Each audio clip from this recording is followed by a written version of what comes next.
On April 30th, 1945, the world was witnessing a pivotal moment in human history. Berlin, the capital of the Third Reich, was burning under the heavy Soviet bombardment.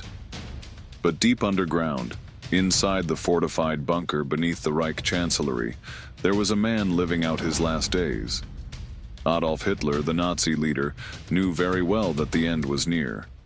In those final moments, Hitler was in a room with his mistress, Eva Braun. The atmosphere in the bunker was charged with fear and anxiety, but Hitler showed a strange resilience in the face of the approaching death. After eating his last meal, he said goodbye to his remaining aides, those who had decided to stay with him until the end. Everything was moving so fast, as if time itself was rushing toward its end. Then Hitler entered his room and closed the door behind him, leaving everyone in a state of anticipation. But what happened next was a mystery. Moments after he entered his room, a loud gunshot was heard from inside. It was not long before the guards and aides rushed to open the door. When they entered, it was a sight tragic. Hitler was sitting on a sofa, his head slightly tilted, and blood was clearly visible on his face.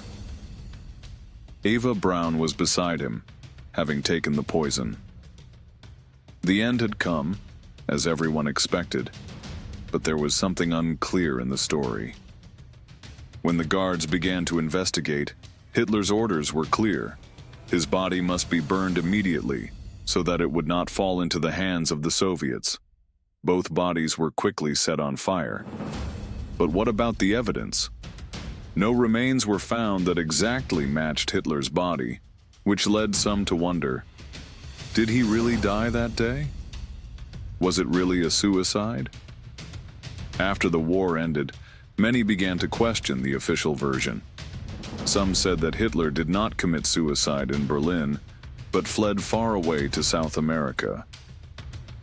There were reports from American intelligence in the following years that some fleeing Nazis had seen Hitler in Argentina, in Brazil, and some even said that he had lived there for years after the war. But the question still remained. Was Hitler really in Berlin when he died? Or was there a secret that remained buried with the fire that consumed his body?